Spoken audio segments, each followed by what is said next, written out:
Tole kabajamoo fi jaallatamoo hordoftoota toora YouTube channelii Generation Success akkam jirtu nagaan waaqayyoo lafa jirtanitti isiniif haa baay'atu. Egaa akkuma beekamu karaa YouTube channelii Generation Success jedhu kana barnoota yeroo dhiyoos waliin jalqabuun keenya beekamaadha.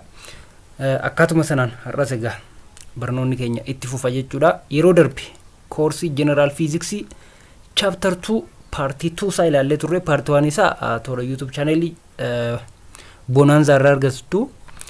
Chapter 2 party 2 isaa toora YouTube channelii Generation Success irratti gadhiiseen jira. Har'as egaa party 3 isaa waliin ilaalla jechuudha. Egaa yeroo hunduma adaraa kanaan isiniin jedhu toora YouTube channelii kiyyaa subscribe, share, like gochuudhaan na cinaa dhaabbadhaa, na jajjabeessaa, walumaan wal jajjabeessinaan isiniin jedha. Agammaatti namoonni subscribe godhan namoota 20 irra caalan. Garuu immoo namoonni toora YouTube toora Telegramii Bonanza irra warri jirtan yoo xiqqaate gara namoota 500tu miseensa achi keessa jira. Namoonni kun hundumtuu subscribe naaf godhan isiniin jedha. Jaalala waaqayyoon isin gaafadha. Hiriyoota keessanis affeeraa qoodaa fi namoota barnoonni kun darbuun qabu jettanis hiriyoota keessanitti illee himaatii irraa fayyadamoo haa ta'anii gara fuula duraattis immoo yaada naaf kenna. Waan kana akkaataa kanaan akkasitti nuuf mijeessa, akkaataa kanaan akkas nuuf haa ta'u yoo jettan, waan akkanaallee immoo nuuf hojjedhu yoo jettan ani isin gargaaruudhaaf hanga humni koonaa danda'e firiidha. Kanaaf akkaataa kana wal hubannee walumaan wal guddisaa deemnaan isiniin jedha. Egaa subscribe gochuu hin dagatinaan isiniin jedha. Namoonni baay'een immoo subscribe gochuudhaaf Generation Success kan jedhu hedduudha keessaa walii wallaallee warri jettan jirtu. Generation Success subscribe kan koo gochuudhaaf wayituma YouTube channelii kana bantanii ilaaltan subscribe mallattoo isheetti tuquudhaan subscribe godha. Ganaa search gochuu isin hin barbaachisu.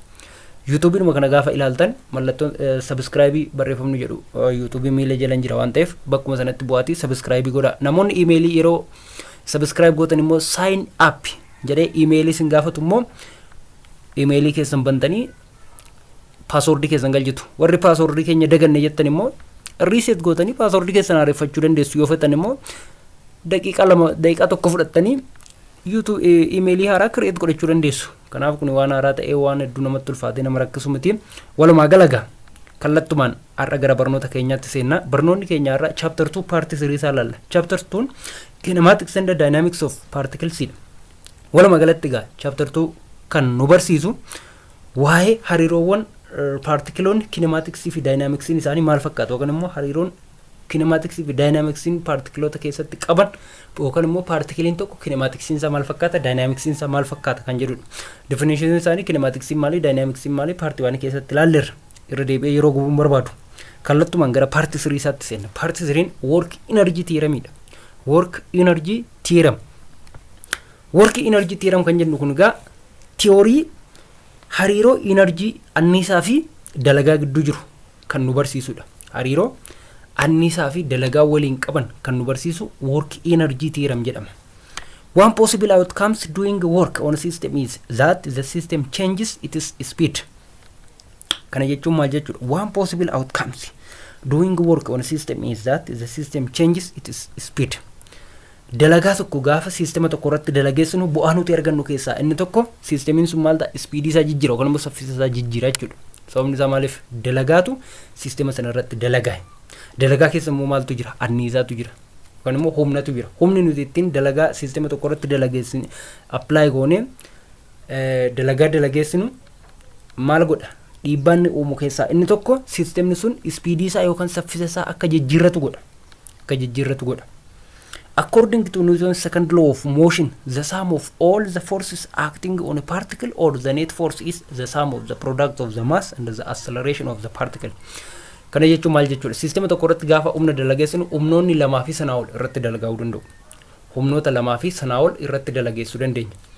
Gaafa kana humna waliigalaa objektii sana irratti dalagaa yookaan immoo sistema sana irratti dalagaa argachuudhaaf tokko humnoota sanaa walitti daanaa jechuudha. Tokko humnoota sanaa walitti daanii humna sadii yoo ta'e force 1 plus force 2 jennee akkaataa sanaa walitti daaneetu arganna. tootaalii arganna yookaan immoo foorsii waliigalaa yookaan immoo humna waliigalaa objektii sana irratti dalagaa bifa sanaan arganna. Akka seera sochii niwutoonii lammaffaatti seera sochii niwutoonii lammaffaa maal jedha? The force acting on the particle is directly proportional to the acceleration of the particle jedha. The force acting on the particle that have mass m has direct proportion with the acceleration of that particle. Kana jechuun humni tokko objektii sana irratti gaafa dalageessinu hariiroo kallattii acceleration particle sanaa yookaan immoo guula particle sanaa waliin hariiroo kallattii qabaa jechuudha. Kana jechuun yoo humni dabale acceleration objektii sanaa ni dabala. Maal jechuudha? Hanguma nuti humna keenya guddifnee objektii sana irratti apply goonu yookaan immoo system sana irratti apply goonu systemni sunis acceleration guddaadhaan akka fiigu goona yookaan immoo acceleration guddaa akka qabaatu goona. Yoo humna immoo reduce goone acceleration objektii sanaas reduce ta'a. Sababni isaa acceleration in change in velocity over change in time waan ta'eef change in velocity jechuun saffisi ittiin objektiin sun fiigu jechuudha. Kanaaf egaa akka seera sochii niwutoonii lammaffaatti foorsota kana generaalii isaa argachuudhaaf force 1 plus force 2 jennee akkaataa sana walitti adeemna jechuudha. Maasiin objektii sanaa dhaabbataadha. Kan jijjiiramu maali? Accelerationidha. Kanaaf hariiroon kallattii inni qabu acceleration waliin qaba. Total force yookaan immoo net force argachuudhaaf immoo ida'ama jira sanaati. Force 1 force 2 jechuun m times a1 plus m times a2. Yoo m garaagara ta'es immoo m1 a1 plus m2 a2 plus m3 a3 jedhee akkaataa sanaan deema. So that we will consider the work done by all forces acting on particle or the network to see what the effect it has on the particle's motion. Kana jechuun egaa walumaa galatti wanti nuti asirraa ilaallu yookaan immoo work done nuti consider goonu forcing kun object irratti gaafa dalagaa'u systemnis yookaan immoo systemni dalagaa irratti dalagaa'e sun hariiroo akkamii qaba yookaan immoo jijjiirama akkamiitu particles motion sana irratti yookaan immoo sochii particle sana irratti uumame maal fakkaata jijjiiramni irratti ta'e maal fakkaata kan jedhu kan nu barsiisudha jechuudha. Inni ittaanu let force F applied on object initially moving with velocity u and has displacement s and changes its velocity into v. Forcing tokko sistema tokko irratti dalagaa'e yookaan objektii tokko irratti dalagaa'e objektiin sun jalqaba velocity jalqaba isaa inni itti move ta'aa jiru u dha and displacement isaa s dha. Changes its velocity into v. Erga force sana irratti dalageessine immoo velocity isaa u irraa yookaan initial velocity irraa gara final velocity yookaan gara v tti jijjiiree jechuudha. Then it is motion expressed by sanaa booda sochiin objektii sanaa bifa kamiin ibsama? Suufaat waan jedhamu jira kutaa 9 irraa qabee ilaalaa dhuftan akkasumas immoo makaaniksii keessas hin jira. Fiiziksii waggaa takkaffaa makaaniksii kan jedhu yeroo fudhatanitti achi keessas ni jira equationiin kun. V square is minus u square is equal to 2as. 2as. Kana equation 1 yoo jenne multiply equation 1 by m and dividing both side by 2 we get. Kana jechuun equation 1 kana gama hundumaanuu jechuun isa mallattoo wal qixaa gamaas isa gamanaas m dhaan baay'ifne sanaa booda lamaaf yoo irre maal arganna? Half mv square minus half mu square is equal to mas. mas. But what is ma? Ma is force.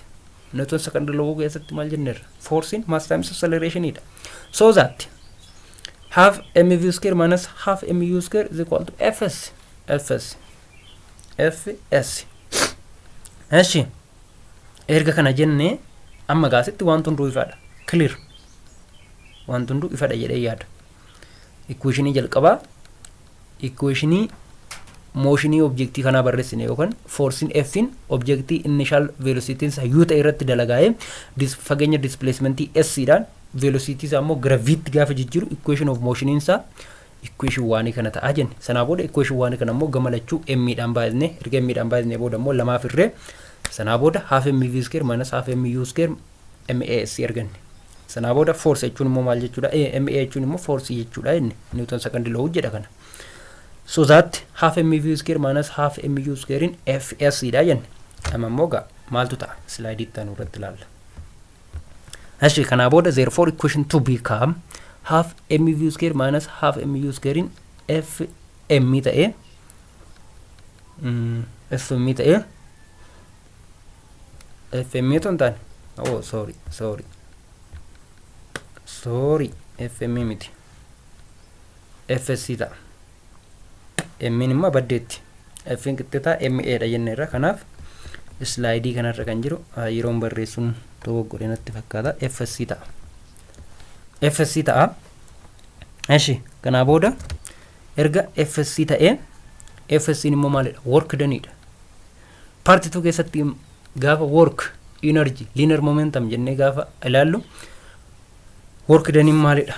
Force times displacement dha jenne. Akka seera fiiziksiitti dalagaan tokko dalagaa kan jennu yookaan immoo to say work is done humni nuti dalageessine tokko objektii sana yoo xiqqaate displacementii wayiidhaan jijjiirama bakka agarsiisuu qabaa jenne yookaan immoo displacementii wayiidhaan yoo objektiin sun bakka duraan ture irraa move ta'e dalagaan dalagaa irra jechuu dandeenya. Inni kanaafuu work daniin force times displacement dha. Sanaa booda maal jechuu dandeenya? Work daniin qixxeetaa half mv square minus half mu square jechuu dandeenya. Maal beeknamu kinetic energy half mv square so half mv square minus half mu square jechuun maal jechuun half mv final square minus half mv initial square jechuudha yookaan immoo change in kinetic energy jechuudha. Change in kinetic energy. So dhumarratti maal jechuu dandeenya? Work is equal to delta k yookaan immoo work daniin qixxeetaa change in kinetic energy. Change in kinetic energy. This is the definition of work energy theorem. Work energy theorem. Hariiroo work fi energy gidduu jirudha jechuudha inni kun. Hariiroo work fi energy gidduu jiru jalqaba irratti yeroon ka'u maalan jedhu work energy theorem jechuun theoremii hariiroo dalagaa fi anniisaa gidduu jiru kan nu barsiisudha yookaan immoo kan nu hubachiisudha. Kanaaf work daniin change in kinetic energy ta'a jechuudha. Akka work energy theoremitti. Now equation 4 is called work energy theorem. Equation 4 in work done is equal to delta k yookaan immoo change in kinetic energy inni jedhu work energy theorem jechuudha. In other words, the work energy theorem states that the work done by the force is equal to change in kinetic energy.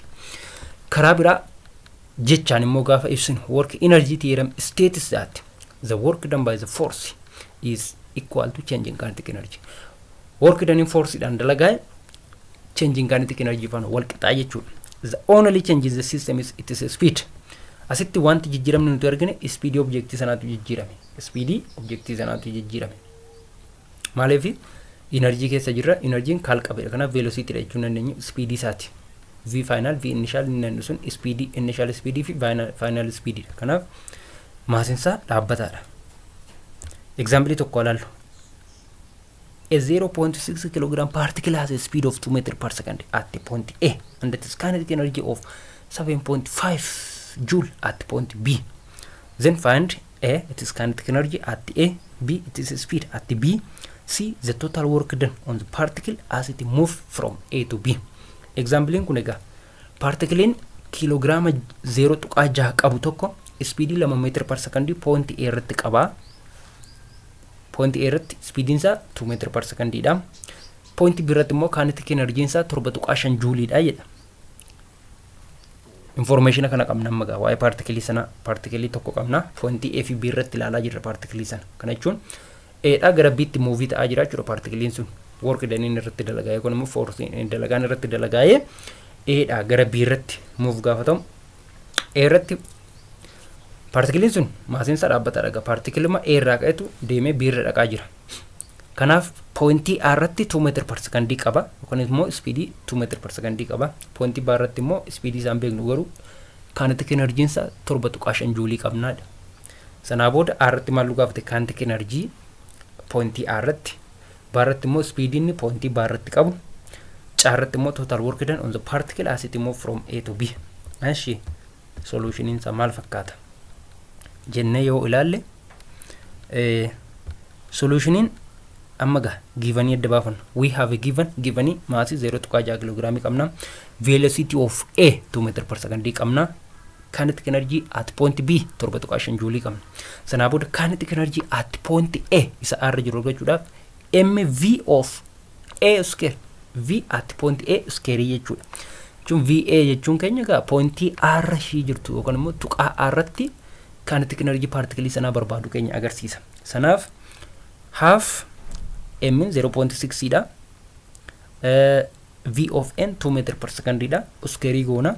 Sanaa booda 1.2 joule ergan jechuun haafi 0.6 0.3 ta'a 0.3 baay'isuun lama square immoo 4 ta'a 0.3 baay'isuu 4 yoo gootan 1.2 joule ergattu jechuudha 1.2 joule sababni isaa kilogram times meter square per second square joule waan ta'uuf akkasumas immoo anniisaan joule waan safaramuuf barra kan jiru from kb yookaan immoo from kinetic energy at point b half m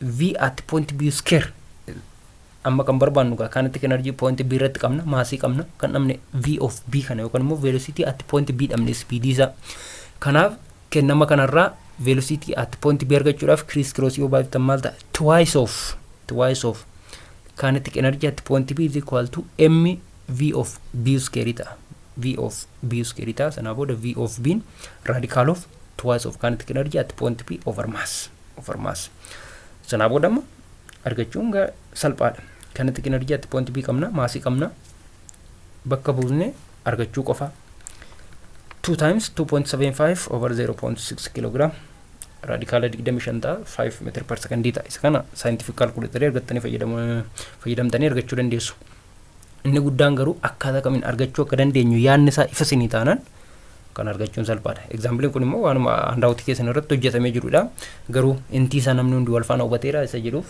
wal hubachiisuun fuudhee malee hojjetamee jira already handaawutii keessan irratti ifaadha hojjetamee jira isin garuu gaa kan hubachuudhaa qabdan isa hojjetame kana shamaddaduu qofaadha toon ta'an yoo fakkeenyi biraan dhufillee yaada kanarra dhaabbadde akkaataa kamiin hojjechuu danda'a this is a matter of physics jechuun kanuma fakkeenya tokko siif kenna sanaa booda sanarra dhaabbattee xiinxaltee isa kaanis hojjetta isa kaanis hubatta kanaaf inni kun deebinsaa kana ta'a carra kan jiru immoo total work done egaa work energy theorem irra maal jenneera total work done is equal to changing kinetic energy jenneera changing kinetic energy kanaaf kinetic energy finaliinsa isa point bar irra maaliif aadha gara baatti move ta'e waan ta'eef kinetic energy at point b minus kinetic energy at point a jechuudha total work done kanaaf 7.5 joule irra 1.2 joule 6.3 joule total work done egaa 6.3 joule yookaan immoo dalagaa waliigala objective sana irratti dalagaa 6.3 joule dalagaan kinetic energy difference isa gaabara walirraa irrasne work done erganna kun the statement of work energy theorem ishii jettuudha inni ittaanu mechanical energy is the sum of kinetic energy and the potential energy work energy ti asitti taramoota kana gaa adda babbaafachuun sin irra jiraata part 2 keessatti potential energy maali kinetic energy maali formulaan isaanii maal fakkaata kan jedhu laalleerra work energy theorem definition isa laalleerra akkasuma example tokko illee fudhannee laalleerra maal akka fakkaatu laalleerra amma immoo mechanical energy maali mechanical energy immoo anniisaa waliigalaa ida'ama potential energy fi kinetic energy yookaan immoo mechanical energy yookaan immoo anniisaa mechanicalaa ida'ama anniisota lamaanii anniisaa kuufamaa fi anniisaa sochii jarreen kana lamaa yoo walitti hidhaan mechanical energy argan mathematically m as a subscript of e theta kinetic energy plus potential energy for an isolated system the mechanical energy of the system is conserved system ni kenya isolated tana mechanical energy of the system is conserved isolated system mali aga wannan kana sadan adda baafachuu qabdu isolated system open system closed system warra jedhaman systemota sana adda baastanii beekuu isin barbaachisa sana booda isolated system idhaaf in isolated system there is no interaction between the system and the surrounding no energy transfer no energy in no energy out annisaan ba'u jiru annisaan seenu jiru isolated system keessatti walumaa galatti system isolated taana system fi surrounding gidduu kan naannoo gidduu interaction hin jiru yeroo kana energy keenya conserved jechuudha initial energy fi final energy wal qixxaata yookaan immoo conserved dha mechanical energy dha by the way kinetic energy fi potential energy kophaatti otoo hin taane conserved kan ta'u mechanical energy the mechanical energy of an isolated system is conserved jechuun mechanical energy finally qixxaata mechanical energy initially kanaaf kinetic energy final plus potential energy finally qixxaata kinetic energy initial plus potential energy initially isa ta'a jechuudha yookaan immoo mechanical energy final mechanical energy initial. Kanaaf egaa walumaa galatti barnoonni keenya har'a gabaabbinaan kana fakkaata. Yoon baay'inaan dhedheeressaa deeme by the way asitti slaayidii gaggabaabsee kanan baasaa jiru yoo akka malee dheerate isiniif illee qabachuudhaaf nama confuse gochuu danda'a. Kanaafan short godhee akkaatiin amma danda'ametti konseptii isaa hubachuu dandeessaniin isin biraan gahaa jira akka namaaf ufatamutti jechuudha. Maaliif yoo dheerate xiqqoo confuse nama godha. Kanaaf akkaataa kanaan gabaabsitanii yaada isaa akka hubattaniifan gabaabsee baaseenis egaa yeroo itti aanutti immoo wantoota gaaffilee gammaatti chapter 2 keessatti warra exercise faa warra example irratti hojjetamne exercise faa ta'u gaaffilee biraa search godhee exampleota hedduu fudhannee bifa finalaa fi midiidhaaf isin qopheessuu danda'aniin qopheessan isin biraan gaha. Kanaaf egaa barnoota keenya irraa asuma irratti dhaabnaa. Irra deebi'een isiniin jedha namoonni toora YouTube channel Generation Successiif haaraa taatan subscribe like share gochuun dagatina. Namoonni gammaatti gootan namoota muraasa waan taataniif adara irra deebi'een isiniin jedha toora YouTube channel kiyyaa subscribe gochuudhaan na gargaara na cinaa dhaabbadhaa hiriyoota keessanis affeeraan isiniin jedha barnoonni akkuma itti fufetti jira dabalataan koorsii mathematicsis hojjechaa jirra physicsis hojjechaa jirra kana biratti immoo physicsii keessaa generaalii bichaatu hin taane egaa warri waggaa tokkoffaa lammaffaa sadaffaa arfaffaallee barachaa jirtan koorsiin akkasii nuuf hojjetamu yoo jettan ani isiniif hojjechuuf firiidha. Wantoota garaagaraa kanneen akka riisarchiidhaaf illee barattoota eebbifamuuf deemtan riisarchiif exit exaamiidhaaf illee paartiiwwan fiiziksii maatimaatiksii wan sanagaa hojjechuu dandeenya akkasuma barattoota remediyaal illee asirraan gargaaruu dandeenya. Kanaaf affeera namoota gara toora YouTube channelii keenya akka hordofan namoota hiriyoota keessanitti himaa irraa baradhaa afaan keenyaan afaan dhageenyuun amma dandeenye wal gargaaraa wal hubachiisaa deemnan isiniin jedha. Galatoomaa barnoota keenyaa irraa asumatti dhaabne irraa nagaa ta'a nagaan tura.